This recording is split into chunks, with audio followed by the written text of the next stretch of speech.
যদি না বসে তাহলে তাদের এমন পরিণতি করা হবে যে পরিণতি বিশ্ব এর আগে কখনো দেখেনি।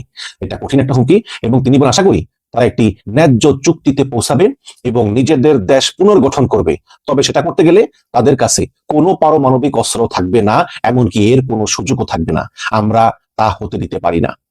তাদের কাছে পারমাণবিক অস্ত্র থাকা মানে এটা বিশ্বের ধ্বংসের কারণ হতে পারে এবং সেটি আমরা হতে দেব না। কিন্তু তাহলে আপনারা কেন পারমাণবিক অস্ত্র রাখতেছেন? ট্রাম্প বলেন যে 2 সপ্তাহের যুদ্ধবিরতি এটা বাড়ার সম্ভাবনা খুবই কম এবং এটি শুরু হয়েছিল গত 7 এপ্রিল সন্ধ্যায়, মাত্র 2 সপ্তাহের জন্য। ট্রাম্প বলেন খারাপ কোনো চুক্তি করার জন্য আমরা তাড়াহুড়া করব না, আমাদের হাতে যথেষ্ট সময় আছে। দেখুন, একবার বলতেছে আমরা যুদ্ধবিরতি বাড়াবো না, আবার বলতেছে আমাদের হাতে সময় আছে। কিভাবে সময় আছে? 2 সপ্তাহের যুদ্ধবিরতি শেষ হবে আর কিছুক্ষণ পরে, তাই না? ইরানের পার্লামেন্টারি স্পিকার বাকের গালিবাফ তিনি এক্সে একটি পোস্টে বলেছেন যে গত 2 সপ্তাহ ধরে ইরান যুদ্ধক্ষেত্রে নতুন তাস দেখানোর প্রস্তুতি নিচ্ছে। নতুন তাস। ইরান কোনো হুমকির ছায়ায় কোনো আলোচনা মেনে নিবে না। বার্তা স্পষ্ট, ইরান এখনো আলোচনায় বসবে না বলে তারা সিদ্ধান্তে আছে যে কোনো মতেই আমরা আলোচনায় বসবো না, কারণ হরমুজ এখনো ওপেন হয় নাই, হরমুজকে এখনো ব্লক করে রাখা হয়েছে। মার্কিন 15টা যুদ্ধজাহাজ হরমুজ ব্লক করে রেখেছে। ট্রাম্প বলেছেন যে হরমুজ কখনোই আমি খুলবো না আলোচনা শেষ না হওয়া পর্যন্ত, এখানে মার্কিন যুদ্ধজাহাজ থাকবে অ্যাট এনি কস্ট। ইরান বলতেছে যে এই যুদ্ধজাহাজ যদি না সরায় তাহলে আমরা আলোচনায় বসবো না। এই যখন অবস্থা, তখন মার্কিন মিডিয়া অ্যাক্সিওস তারা সাধারণত গোপন সংবাদ দিয়ে থাকে। তারা বলেছে যে ইরান আলোচনার জন্য মঙ্গলবার পাকিস্তানে যাচ্ছেন জেডি ভ্যান্স। ট্রাম্প বলেছিলেন জেডি ভ্যান্স যাবে না, কিন্তু এখন বলতেছে যে মঙ্গলবার মানে আজকে যাওয়ার সম্ভাবনা আছে। সোমবার রাতে ইরানের সর্বোচ্চ নেতার পক্ষ থেকে আলোচনায় যাওয়ার সবুজ সংকেত আসে। অ্যাক্সিওস বলতেছে যে এই গত রাতে ইরানের সর্বোচ্চ নেতা সাইদ মুস্তফা খামির পক্ষ থেকে আলোচনায় যাওয়ার সবুজ সংকেত আসে এবং আমেরিকার 3টা নির্ভরযোগ্য সূত্রের বরাত দিয়ে অ্যাক্সিওস বলেছে যে ইরান আমেরিকা যুদ্ধ অবসানে একটা সম্ভাব্য চুক্তির লক্ষ্যে আলোচনার জন্য মার্কিন ভাইস প্রেসিডেন্ট জেডি ভ্যান্স মঙ্গলবার সকালের মধ্যে ইসলামাবাদের উদ্দেশ্যে তিনি রওনা হবেন বলে আশা করা যাচ্ছে। ভ্যান্স এমন এক সময় পাকিস্তানে পৌঁছাবেন যখন চলমান যুদ্ধবিরতির মেয়াদ শেষ হওয়ার ঠিক দ্বার প্রান্তে, আর মাত্র কয়েক ঘন্টা বাকি আছে। যদিও মার্কিন প্রেসিডেন্ট ডোনাল্ড ট্রাম্প ইতিমধ্যে হুমকি দিয়েছেন যে যদি এই চুক্তি না হয়, I destroy their every bridge, I destroy their every power plant, and I will do what I need to do. যদিও এত অল্প সময়ের ভিতরে একটা চুক্তি করা খুব কঠিন কাজ, বাট যদি দেখা যায় যে আলোচনা কোনো অগ্রগতি হচ্ছে না, তাহলে ডোনাল্ড ট্রাম্প হয়তো এই যুদ্ধবিরতির মেয়াদ আরো বাড়াতেও পারেন। যদিও ইতিমধ্যে ডোনাল্ড ট্রাম্প এই যুদ্ধবিরতির মেয়াদ আরো একদিন বাড়িয়ে দিয়েছেন, কারণ এই যুদ্ধবিরতির মেয়াদ শেষ হওয়ার কথা ছিল মঙ্গলবার সন্ধ্যায়। এখন ট্রাম্প বলতেছেন এটা শেষ হবে নাকি বুধবার সন্ধ্যায়। মার্কিন প্রেসিডেন্ট সারাদিন নোট করতেছিলেন যে আসলে ইরান কোনো প্রতিনিধি দল পাঠাবে কিনা আলোচনার জন্য, কিন্তু সবুজ সংকেত মিলতেছিল না। কিন্তু গত রাতে ইরানের supreme leader Saeed Mustafa Khamenei তিনি সিদ্ধান্ত নিয়েছেন যে ইরান আলোচক দল পাঠাবে। এর আগে সরকারের ভিতরে এবং বিপ্লবী গার্ডের ভিতরে একটা মতবিরোধ চলছিল। বিপ্লবী গার্ড বলতেছে যে যেখানে আমেরিকা নৌ অবরোধ উঠায় নাই সেখানে আমরা আলোচক পাঠাবো না এবং আমরা সর্বোচ্চ শক্তি দিয়ে আমেরিকার সঙ্গে লড়বো। কিন্তু তারপরে একটা মতবিরোধ হয় এই গালিবাফের সঙ্গে এবং আরাচির সঙ্গে এবং ইরানের বিপ্লবী গার্ডের সঙ্গে। বিপ্লবী গার্ড কারা আপনাদের চোখে দেখেন না, চিনেন না, এরকম শক্তিশালী। তখন প্রধান যে লিডার সাইদ মুস্তফা খামেনি তিনি বলছেন ঠিক আছে যাও, তারপরেও যাও, দেখো এরা কি বলে। বাট আলোচনার সময় কোনোভাবেই মাথা নত করবে না। এটা এই সংবাদ দিয়েছে মার্কিন মিডিয়া অ্যাক্সিওস। এবং পাকিস্তান, মিশর এবং তুরস্কের মধ্যস্থতাকারীরা ইরানিদের এই বৈঠকে যোগ দেওয়ার জন্য বারবার তাগাদা দিচ্ছিলেন। শেষ পর্যন্ত সূত্র জানিয়েছে সোমবার রাতে ইরানের সর্বোচ্চ নেতা সুপ্রিম লিডারের পক্ষ থেকে সবুজ সংকেত আসে এবং 2টি সূত্র জানিয়েছে যে ভ্যান্স মঙ্গলবার সকালে রওনা দেবেন এবং অন্য একটি তৃতীয় সূত্র জানিয়েছে যে তিনি সোমবার গভীর রাতেই অলরেডি রওনা দিয়ে দিয়েছেন। ডোনাল্ড ট্রাম্প তার সোশ্যাল মিডিয়াতে মিথ্যাচার করে যাচ্ছেন। তিনি তার ট্রুথ সোশ্যালে লিখেছেন যে ইসরায়েল আমাকে কখনোই ইরানের সঙ্গে যুদ্ধে প্ররোচিত করেনি, বরং 7 অক্টোবরের ফলাফলই আমাকে প্ররোচিত করেছে, যা আমার আজীবনের ধারণাকে আরো দৃঢ় করেছে যে ইরান কখনোই পারমাণবিক অস্ত্র অর্জন করতে পারবে না।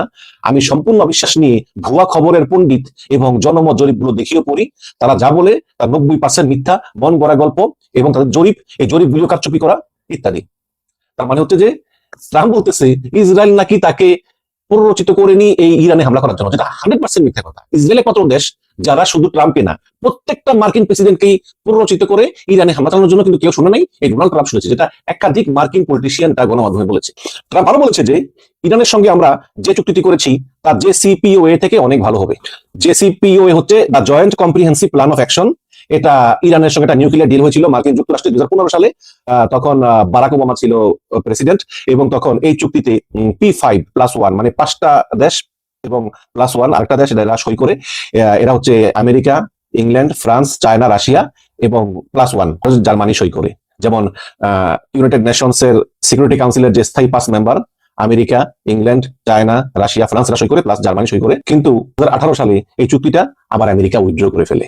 দেখেন তাহলে তো এটাকেই বলা হয় the joint comprehensive plan of action, the JCPOA. তো ট্রাম্প বলতেছে যে ইরানের সঙ্গে আমরা যে চুক্তি করতে যাচ্ছি তা এই জেসিপিওএ থেকে অনেক ভালো হবে। বারাক হোসেন ওবামা, মানে ইচ্ছা করেই ট্রাম্প হোসেন বলতেছে, বারাক হোসেন ওবামা এবং স্লিপি জো, সাবেক মার্কিন প্রেসিডেন্ট বাইডেনকে সবসময় ট্রাম্প স্লিপি জো বলে, মানে ঘুমন্ত, সবসময় ঘুমিয়ে থাকে। স্লিপি জো বাইডেন লেখা এই চুক্তিটি ছিল আমার দেশের নিরাপত্তার সাথে সম্পর্কিত এ যাবৎ সবচেয়ে খারাপ চুক্তিগুলোর মধ্যে একটি।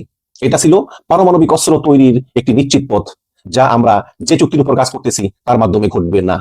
তারা আসলে $1.7 বিলিয়ন নগদ অর্থ এবং একটি বোয়িং 757 বিমানে বোঝাই করে ইরানে পাঠিয়েছিল। ইরানকে শত শত বিলিয়ন ডলার প্রদান করা হয়েছিল। আমি যদি সেই চুক্তি বাতিল না করতাম তাহলে ইসরায়েল এবং আমাদের প্রিয় মার্কিন সামরিক ঘাঁটিগুলো সহ সমস্ত মধ্যপ্রাচ্যে পারমাণবিক অস্ত্র ব্যবহার করা হতো। এই চুক্তিটি 2018 সালে ডোনাল্ড ট্রাম্প তার প্রথমবারের সময় বাতিল করে। তারা লিখেছেন, আমরা যুদ্ধে জিতেছি অনেক বড় ব্যবধানে, সবকিছু খুব ভালোভাবে চলতেছে, আমাদের সামরিক বাহিনী অসাধারণ কাজ করতেছে। কিন্তু যদি আপনি ভুয়া খবর পড়েন, যেমন ব্যর্থ নিউ ইয়র্ক টাইমস, একটা ভুয়া মিডিয়া, জঘন্য এবং ঘৃণিত ওয়াল স্ট্রিট জার্নাল, যা এখন প্রায় বিলুপ্ত, ওয়াশিংটন পোস্ট আরেকটা, তাহলে আপনার মনে হবে যে আমরা আসলে ইরানের সঙ্গে যুদ্ধে হেরে গিয়েছি। শত্রুরা বিভ্রান্ত, কারণ তারাও এই একই মিডিয়া রিপোর্ট পায়। অথচ তারা জানে যে তাদের নৌবাহিনী পুরোপুরি শেষ, তাদের বিমান বাহিনী পুরোপুরি শেষ, তাদের কাছে কোনো ক্ষেপণাস্ত্র নাই, কোনো এয়ার ডিফেন্স সিস্টেম নাই, তাদের নেতারা সবাই মৃত্যুবরণ করেছে বা আমরা তাদেরকে মেরে ফেলেছি।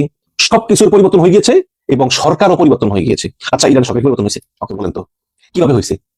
79-এ ইসলামী বিপ্লবের পরে ইরানের প্রধান ছিল আয়াতুল্লাহ রুহুল্লাহ খামেনি, তার মৃত্যুর পরে হয়েছে আয়াতুল্লাহ আলী খামেনি। 28শে ফেব্রুয়ারি মারা গেছেন আয়াতুল্লাহ আলী খামেনি মার্কিন বোমায়, তারপরে তার ছেলে সাইদ মুস্তফা খামেনি। এখন ট্রাম্প বলতেছে সেই সরকার নাকি পরিবর্তন হয়ে গেছে।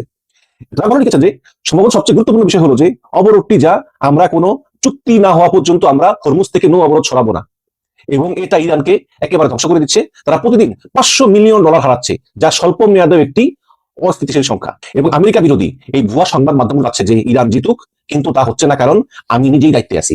ঠিক যেমন এই দেশদ্রোহী লোকেরা নির্বাচনে আমার বিরুদ্ধে লড়তে তারা প্রতিটি কণা ব্যবহার করেছিল, তেমনি তারা সবাই ইরানের সঙ্গেও আছে এবং তাই করে চলেছে। ফলাফল একই হবে, ট্রাম্প জিতবে, যাইতে মধ্যেই হচ্ছে। তার মানে এই যে সমস্ত পত্রিকা লিখতেছে আমেরিকা, এবং আমেরিকারও কিন্তু লিখতেছে যে ট্রাম্প হারতে চলেছে, এটা সে কোনোভাবেই মেনে নিতে পারতেছে না। সে বারে বারে বলে যাচ্ছে যে ট্রাম্প জিতবে, ট্রাম্প জিতবে। এখন কথা একটাই, সেটা হচ্ছে যে মার্কিন যুক্তরাষ্ট্র কিন্তু এখনো বিশ্বের মোড়ল, এবং তাদেরকে বিশ্বের কথা ভাবতে হয়। সমস্ত পৃথিবীতে কিন্তু তেল সংকটের কারণে, গ্যাস সংকটের কারণে অবস্থা শোচনীয়। এখন দেখেন, ইরান হচ্ছে একটি রাষ্ট্র, তাদের সমস্ত বিশ্বের কথা হওয়ার দরকার নেই। তারা হরমুজ বন্ধ করে দিয়েছে, হরমুজ আগে থেকেই বন্ধ ছিল। এখন আমেরিকা আবার এই হরমুজে আরো 15টা যুদ্ধ জাহাজ বসাইছে, হ্যাঁ, যে ইরানের কোনো জাহাজ এখান দিয়ে যাওয়া আশা করতে দিব না, এবং ইরান যদি কোনো জাহাজ থেকে টোল নেয় আমরা সেই জাহাজগুলো পার হতে দিব না।